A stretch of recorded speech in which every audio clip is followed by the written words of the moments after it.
کبھی کبھی تاریخ کی سب سے بڑی جیت ایک بہت بڑی ہار کی طرح نظر آتی ہے۔ یہ ایک ایسی ہی کہانی ہے کہ کیسے ایک بظاہر ذلت آمیز معاہدہ تاریخ کی سب سے بڑی کامیابیوں میں سے ایک بن گیا۔ بے شک ہم نے آپ کو ایک واضح فتح عطا کی ہے۔ ذرا سوچئے، یہ الفاظ اس وقت نازل ہوئے جب ظاہری طور پر سب کچھ ہاتھ سے جا چکا تھا۔ یہی تضاد اس کہانی کا مرکز ہے۔ آئیے دیکھتے ہیں کہ یہ سب شروع کیسے ہوا۔ تو یہ کہانی کسی جنگ کے میدان سے شروع نہیں ہوتی، بلکہ اس کا آغاز ہوتا ہے ایک خواب سے، ایک پیغمبرانہ خواب سے۔ تصور کیجئے 6 سال گزر چکے تھے مکہ چھوڑے ہوئے۔ 6 سال کی تڑپ کے بعد پیغمبر اسلام حضرت محمد صلی اللہ علیہ وآلہ وسلم نے ایک خواب دیکھا۔ خواب میں انہوں نے خود کو اور اپنے ساتھیوں کو خانہ کعبہ میں بالکل پرامن طریقے سے عمرہ ادا کرتے ہوئے دیکھا۔ یہ خواب ایک اشارہ تھا، ایک ایسی امید جس نے سب کے دلوں کو روشن کر دیا۔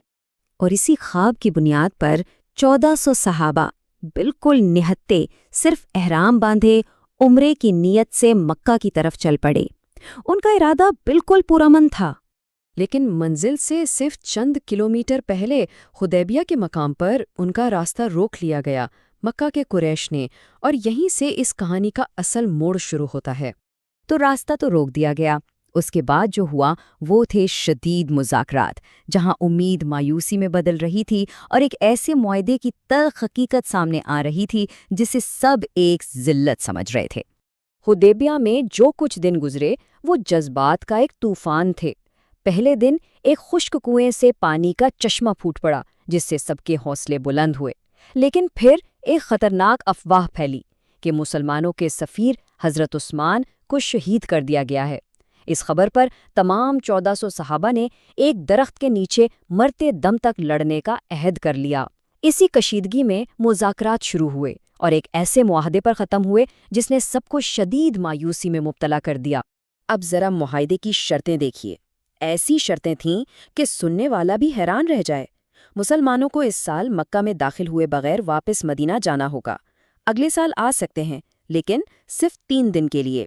اگر کوئی مسلمان مکہ سے بھاگ کر مدینہ جاتا ہے تو اسے واپس کرنا پڑے گا، لیکن اگر کوئی مدینہ سے بھاگ کر مکہ آتا ہے تو اسے واپس نہیں کیا جائے گا، اور 10 سال تک کوئی جنگ نہیں ہوگی۔ یہ شرطیں بظاہر پوری طرح مسلمانوں کے خلاف تھیں۔ اس وقت صحابہ کے دلوں میں جو تکلیف اور الجھن تھی، اس کی بہترین عکاسی حضرت عمر ابن الخطاب کے ان الفاظ میں ہوتی ہے: کیا ہم حق پر نہیں ہیں؟ تو پھر ہم یہ ناگوار معاہدہ کیوں کر رہے ہیں؟ اور پھر وہ لمحہ آیا جو شاید سب سے زیادہ تکلیف دہ تھا۔ ابو جندل، ایک مسلمان جو مکہ میں قید تھے، کسی طرح بھاگ کر زنجیروں میں جکڑے ہوئے مدد کے لیے مسلمانوں کے پاس پہنچے، لیکن معاہدہ ہو چکا تھا اور سب کے سامنے انہیں واپس انہی ظالموں کے حوالے کرنا پڑا جو ان پر تشدد کرتے تھے۔ یہ بے بسی اور شکست کا ایک انتہائی شدید احساس تھا۔ لیکن اسی گہری مایوسی کے لمحے میں کچھ ایسا ہوا جس نے پوری صورتحال کو، پورے منظرنامے کو ہی بدل کر رکھ دیا۔ ایک الہامی پیغام نے انسانی سوچ کا رخ موڑ دیا۔ وہ مدینہ واپس جا رہے تھے، دل بوجھل تھے، سر جھکے ہوئے تھے۔ یہ ان کی زندگی کا شاید سب سے تاریک لمحہ تھا، جب سب کچھ غلط ہوتا نظر آ رہا تھا۔ اور ٹھیک اسی وقت وہی آیت دوبارہ نازل ہوئی: بے شک ہم نے آپ کو ایک واضح فتح عطا کی ہے۔ یہ کیسے ممکن تھا؟ یہ کیسی فتح تھی؟ یہ وہ سوال تھا جس نے ہر چیز کو بدلنا تھا۔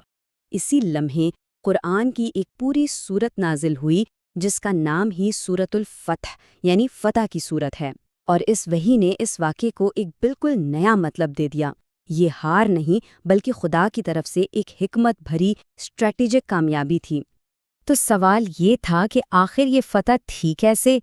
اس کا جواب انہی سخت شرطوں کے اندر چھپا ہوا تھا۔ اب وقت تھا اس چھپی ہوئی جیت کو سمجھنے کا۔ تو یہ چھپی ہوئی فتح کیا تھی؟ اس کے 4 بڑے پہلو تھے۔ سب سے پہلی اور بڑی بات، پہلی بار قریش نے مسلمانوں کو ایک برابر کی سیاسی قوت تسلیم کیا۔ یہ کوئی چھوٹی بات نہیں تھی۔ دوسرا، 10 سال کے امن نے جنگ و جدل کو ختم کر دیا اور اسلام کے پیغام کو تلوار کے بجائے زبان اور کردار سے پھیلنے کا موقع ملا۔ تیسرا اور شاید سب سے اہم، دلوں کی فتح تھی۔